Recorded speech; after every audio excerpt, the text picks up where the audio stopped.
இசையமைப்பாளர் KV மகாதேவனுடைய assistant Pugazhendhi அவர்கள் DM சௌந்தரராஜனுக்கு இந்த பாடலை சொல்லிக் கொடுக்கும்போது டிஎம்எஸ் அவர்கள் கொஞ்சம் டென்ஷன் ஆகிறாரு. அவர் முகம் வாடி இருக்கிறத பார்த்து அதற்கான காரணம் என்ன அப்படின்னு சொல்லி புகழேந்தி அவர்கள் கேட்கிறாரு. என்னங்க கவிஞர் கண்ணதாசன் இப்படி எழுதியிருக்காரு, கடவுளை பற்றி இந்த மாதிரி எழுதுவாங்க, இந்த மாதிரி வரிகள் வந்துச்சுன்னா இந்த பாடலை நான் பாட மாட்டேன் அப்படின்னு சொல்லி ரொம்பவே உறுதியாக சொல்லிடுறாரு. அதற்கு பிறகு கவிஞர் கண்ணதாசனுக்கும் டிஎம் சௌந்தரராஜனுக்கும் இடையே ஒரு சின்ன இலக்கிய விவாதம் ஒன்று நடக்குது. போக போக இது சூடாகும் போது கவிஞர் கண்ணதாசன் என்ன நினைக்கிறார்னா, அவர் கேட்ட மாதிரியே அந்த வரிகளை எடுத்துட்டு வேற வரிகளை எழுதி கொடுப்போம் அப்படின்னு சொல்லி வரிகளை மாற்றிடுறாரு. அதற்கப்புறம் தான் டிஎம்எஸ் அவர்கள் அந்த பாடலை பாடுறாரு. கவிஞர் கண்ணதாசன் அவர்கள் எழுதிய வரிகள் என்ன, ஏன் அதை டிஎம்எஸ் அவர்கள் பாட மாட்டேன்னு சொன்னார், இந்த பாடல் என்ன, இந்த சம்பவம் எப்படி நடந்தது, அதை பற்றி தான் பார்க்க போகிறோம்.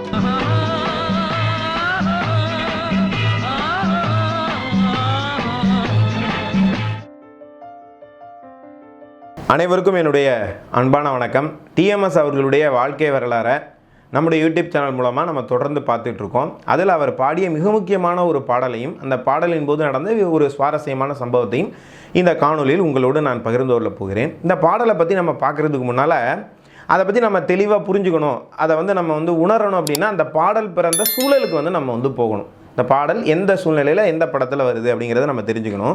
கவிஞர் கண்ணதாசன் அவர்கள் ஒரு சொந்த படம் எடுக்கலாம் அப்படின்னு சொல்லி முடிவு பண்ணுறாரு. அதற்கு காரணம் என்னென்னா, அவர் அரசியலுக்கு போனதுனால நிறைய பணத்தட்டுப்பாடு வந்தது. அதுலேருந்து தப்பிக்க என்னென்னா ஒரு படம் எடுக்கலாம் அப்படின்னு சொல்லி முடிவு பண்ணுறாரு. ஒரு வங்காள படத்தை தழுவி தமிழில் ஒரு படம் எடுக்கிறார். அந்த படத்தோட பேர் தான் வானம்பாடி அப்படிங்கிற ஒரு படம். இந்த படத்தை இயக்குனர் ஜிஆர் நாதன் அவர்கள் இயக்குறாரு. வலம்புரி சோமநாதன் அவர்கள் இந்த படத்துக்கு திரைக்கதை எழுதுகிறார். இந்த படத்தில் இசையமைப்பாளராக கவிஞர் கண்ணதாசன் கேவி மகாதேவன் அவர்களை பயன்படுத்தியிருப்பார். இதில் என்ன விஷயம் அப்படின்னா, 1960, 62 இந்த காலத்தில் பார்த்திங்கன்னா பாவரிசை படங்கள் ரொம்ப அற்புதமாக வந்துக்கிட்டு இருந்துச்சு. அந்த படங்களில் பார்த்திங்கன்னா பீம்சிங், சிவாஜி, கண்ணதாசன், எம்எஸ் விஸ்வநாதன், ராமமூர்த்தி அப்படிங்கிறது ஒரு வெற்றி கூட்டணி. இந்த வெற்றி கூட்டணியில் கவிஞர் கண்ணதாசன் லயிச்சு போயிருந்த ஒரு நேரம். அப்போ அவர் சொந்த படம் எடுக்கிறார். அதில் அந்த எம்எஸ் விஸ்வநாதன், ராமமூர்த்தி அவர்களை தான் பயன்படுத்துவார் அப்படின்னு சொல்லி எல்லோரும் நினைக்கிறாங்க. ஆனால் கவிஞர் கண்ணதாசன் அவர்களுடைய தேர்வு கேவி மகாதேவனாக இருந்தது. இது ஒரு ஆச்சரியமான விஷயம். ஏன் கவிஞர் கண்ணதாசன் கேவி மகாதேவனை அவருக்கு ரொம்ப பிடிக்கும் அப்படின்னா, மற்ற இசையமைப்பாளர்கள்லாம் என்ன பண்ணுவாங்க அப்படின்னா, ஒரு மெட்டை போட்டுட்டு அந்த மெட்டுக்கு பாட்டு எழுதணும் அப்படின்னு சொல்லி பெரும்பாலான நேரங்களில் விரும்புவார்கள். பாட்டுக்கு இசையமைக்கிறது உண்டு. ஆனால் கேவி மகாதேவன் எப்படியான ஒரு பாடலை எழுதி கொடுத்தாலும் அந்த பாடலுடைய தன்மையை புரிஞ்சுக்கிட்டு, அந்த பாடல் வரிகளுடைய தாக்கம், ஏற்ற இறக்கம், லயம் இதெல்லாம் புரிஞ்சுக்கிட்டு ரொம்ப அற்புதமாக ஒரு பிசிறு தட்டாமல் இசையமைப்பார் எழுதப்பட்ட பாட்டுக்கு. இது ஒரு கவிஞருக்கு ரொம்ப பிடிக்கும். அதாவது மெட்டுக்கு பாட்டு எழுதுறதை விட பாட்டுக்கு மெட்டு போடுறது கவிஞர்களுக்கு ரொம்ப பிடிக்கும். அதனால் தன்னுடைய சொந்த படம் என்பதால் அவர் கேவி மகாதேவன் அவர்களை பயன்படுத்துகிறார். இந்த படத்தில் மிக முக்கியமான ஒரு காட்சி, அதாவது கதாநாயகியை காதலிக்கிறான். அந்த காதல் கைகூடாமல் போய்விடுகிறது. முதல் காதல் ஒரு பெரிய தோல்வியில் முடியுது. அதற்கு பிறகு வேணாம், காதலே வேணாம், நமக்கு சரி வராது, நம்ம மன வெறுத்து வாழும்போது ஒரு நண்பரின் குடும்பத்தில் ஒரு பெண்ணை தத்தெடுத்து வளர்க்குறாங்க. அந்த பெண் மீது காதல் வருது. அதாவது பாலைவனத்தில் இருக்கிற ஒரு சின்ன நீரூற்று மாதிரி வாழ்க்கையில் ஒரு புது வசந்தம் வந்ததுன்னு அப்படின்னு அவன் நினச்சிக்கிட்டு இருக்கும்போது, இது திருமணத்தை நோக்கி போயிட்டு இருக்கும்போது திருமணம் அன்னைக்கு தான் தெரியுது அந்த பெண் இன்னொருவருடைய மனைவி, நம்மளை ஏமாத்திருக்கா அப்படின்னு சொல்லி. கதையில் கடைசி அது வேறு மாதிரி போய் முடியும்னு வச்சுக்கோங்களேன். இந்த சூழ்நிலை இவனுடைய மனம் என்ன நினைக்கிது அப்படின்னா, எனக்கு காதல் ஏற்கனவே தோல்வியில் இருந்தது, நான் வாழ்க்கையை வெறுத்திருந்தேன், இந்த ஆண்டவன் நம்முடைய வாழ்க்கையில் இன்னொரு காதலை ஏன் கொண்டு வரணும், மறுபடியும் அந்த காதலை ஏன் பிரிக்கணும் அப்படின்னு சொல்லி அந்த காதல் தோல்வியில் அவன் புலம்புகிறான். பெரும்பாலும் இந்த மாதிரியான நேரங்களில் பெண்கள் மீதும் காதல் மீதும் ஏன் அந்த இறைவன் மீதுமே பெரிய எதிர்மறை கருத்துக்கள் ஒரு திட்ட ஆரம்பிப்பாங்க. ஒரு நிந்திக்கிற மாதிரியான ஒரு சூழ்நிலையில் கதாநாயகன் பாடக்கூடிய ஒரு பாடல் அப்படிங்கிறது பாடலுக்கான சிச்சுவேஷன். இதற்கு கவிஞர் கண்ணதாசன் ஒரு அற்புதமான பாடல் ஒன்றை எழுதி விடுகிறார். பாடலுக்கு கேவி மகாதேவன் அற்புதமாக இசையமைச்சார். இப்போ டிஎம்எஸ் அவர்கள் இந்த பாடலை பாடுறதுக்காக வரணும். அவரை கூட்டி கொண்டாந்து வச்சு இதை சொல்லிக் கொடுக்க வேண்டிய பொறுப்பு கேவி மகாதேவன் அவர்களுடைய உதவியாளர் புகழேந்தி அவர்களுக்கு. டிஎம்எஸ் அவர்களும் வராரு. இன்றைக்கி என்ன பாடல் அப்படின்னு கேட்குறாரு. அவர் பார்த்திங்கன்னா ஒரு பெரிய பக்தர், குறிப்பாக முருக பக்தர் அப்படிங்கிறது தெரியும். அவர் ஒரு சிவா கடாட்சமாக தான் வருவார். நல்ல விபூதியெல்லாம் பூசிக்கிட்டு சால்வையெல்லாம் போட்டுக்கிட்டு என்ன பாடல் அப்படின்னு சொல்லி கேட்குறாரு. புகழேந்தி அவர்கள் விலக்கி சொல்லிவிட்டு பாடலை சொல்லிக் கொடுக்க ஆரம்பிக்கிறார். ரொம்ப சிரிச்ச முகமாக உட்காரக்கூடிய டிஎம்எஸ் அவர்களுக்கு பார்த்திங்கன்னா இந்த பாடலை கேட்ட உடனே ஒரு மனசுக்குள்ளே ஒரு அப்செட் ஆகுது. அவருடைய முகம் வந்து பாடலை சொல்லிக் கொடுக்க அப்படியே மாறி வாடி போகிறத வந்து புகழேந்தி அவர்கள் பார்த்து என்ன காரணம் அப்படின்னு சொல்லி கேட்குறாரு.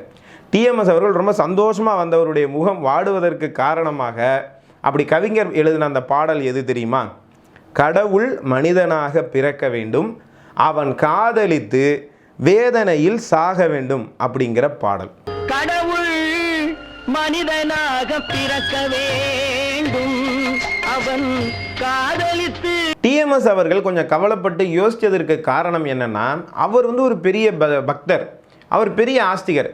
கடவுளுக்கு எதிராக இந்த மாதிரியான கடவுள் சாக வேண்டும்னு வருது இல்லையா, இதை பாடுறதுக்கு இவருக்குள்ள ஒரு தயக்கம் வருது. இவர் யோசிச்சு என்ன சொல்கிறாருன்னா, புகழேந்தி அவர்கள்ட்ட எனக்கு மனசுக்குள்ளே இந்த வரிகளை பார்த்தோன்னு ஒன்று தோணுது, இந்த பாடலை நான் பாட விரும்பலை, வேண்டாம் அப்படின்னு சொல்கிறாரு. அவர் திரும்ப சம்மதிக்க வைக்க முயற்சி பண்ணுறாரு. ஒரு கட்டத்தில் உறுதியாக சொல்லிடுறாரு, இல்லை இந்த பாடலை நான் பாட முடியாது அப்படின்னு சொல்லிட்டு இவர் எந்திரிக்க போகிறாரு டிஎம்எஸ் அவர்கள். உடனே தகவல் கேவி மகாதேவனுக்கு போது, அடுத்து இயக்குனர் ஜிஆர் நாதன், வலம்புரி சோமநாதன், இவங்களுக்கெல்லாம் பிறகு கொஞ்சம் நேரம் கழித்து அங்கே கவிஞர் கண்ணதாசன் அவர்கள் வந்து சேர்றார்.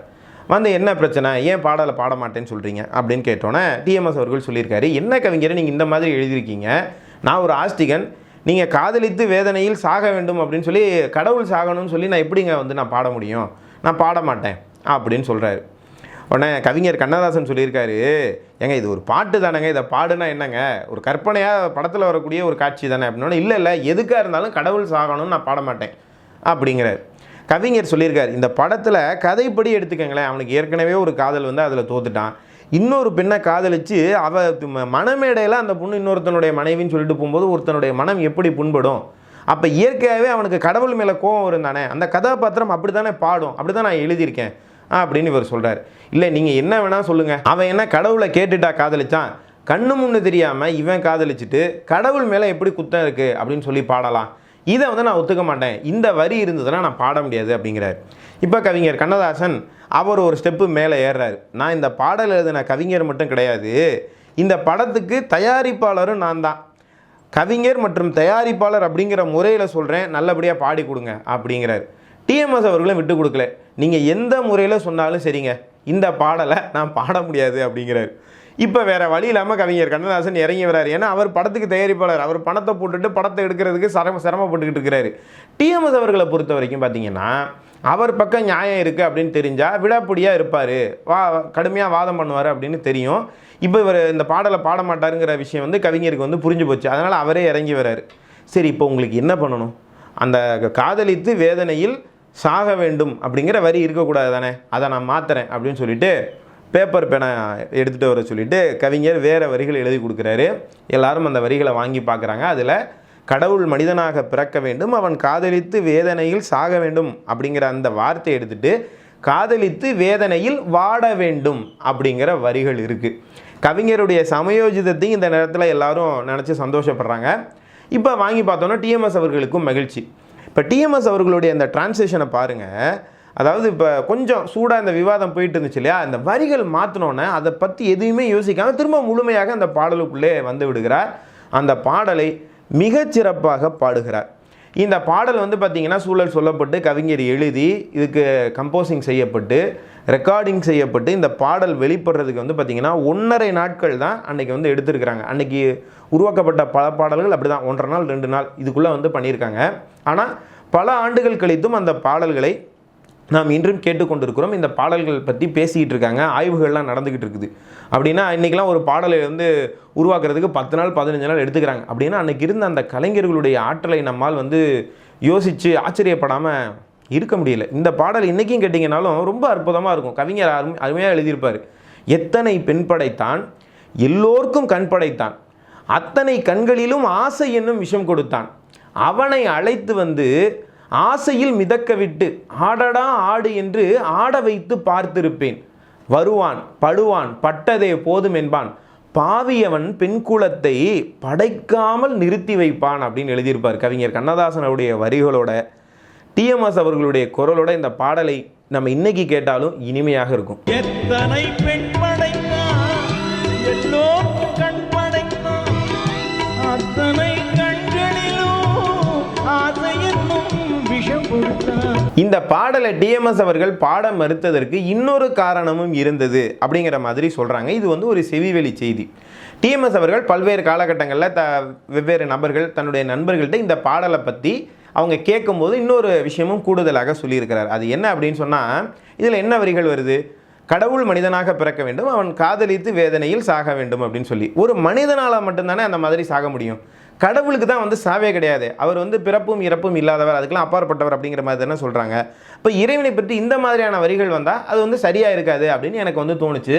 நான் ஒரு பக்கம் பக்தி ரீதியாக கடவுள் சாகணும் அப்படின்னு பாட முடியாது அப்படின்னு நான் மறுத்தாலும், இந்த மாதிரி நான் யோசித்தேன். அதில் இருக்கக்கூடிய ஒரு லாஜிக் மிஸ்டேக் இருந்தது, அதனாலேயும் நான் பாட மாட்டேன்னு சொன்னேன் அப்படின்னு சொல்லி டிஎம்எஸ் அவர்கள் சொன்னதாக செவிவழி செய்திகளும் இருக்குது. அப்போ ஒரு ஆஸ்திக மனம் கொண்டவராக மட்டும் இல்லாமல் ஒரு அறிவுபூர்வமாகவும் டிஎம்எஸ் அவர்கள் இந்த பாடலை குறித்து யோசித்திருக்கிறார் அப்படிங்கிறது நமக்கு நல்லாவே தெரியுது.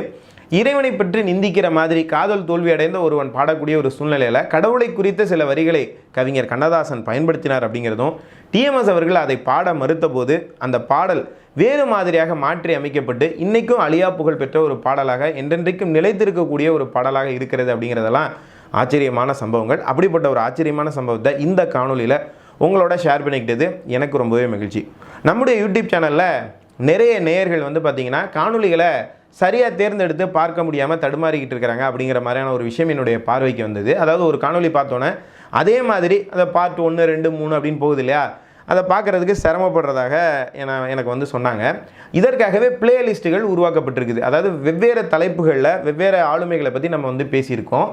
இதில் உங்களுக்கு விரும்பிய பிளேலிஸ்ட்டுக்குள்ளே போய் நீங்கள் ஒரு காணொலியை தேர்ந்தெடுத்தீங்க அப்படின்னா எல்லா காணொலிகளும் உங்களுக்கு அடுத்தடுத்து ப்ளே ஆகும். ஸோ இந்த பிளேலிஸ்ட் அப்படிங்கிற ஒரு விஷயத்தை பயன்படுத்தி காணொலிகளை பார்க்குமாறு நேயர்களை அன்போடு கேட்டுக்கொள்கிறோம்.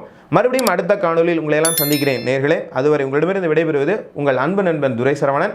நன்றி, வணக்கம், வாழ்க தமிழ்.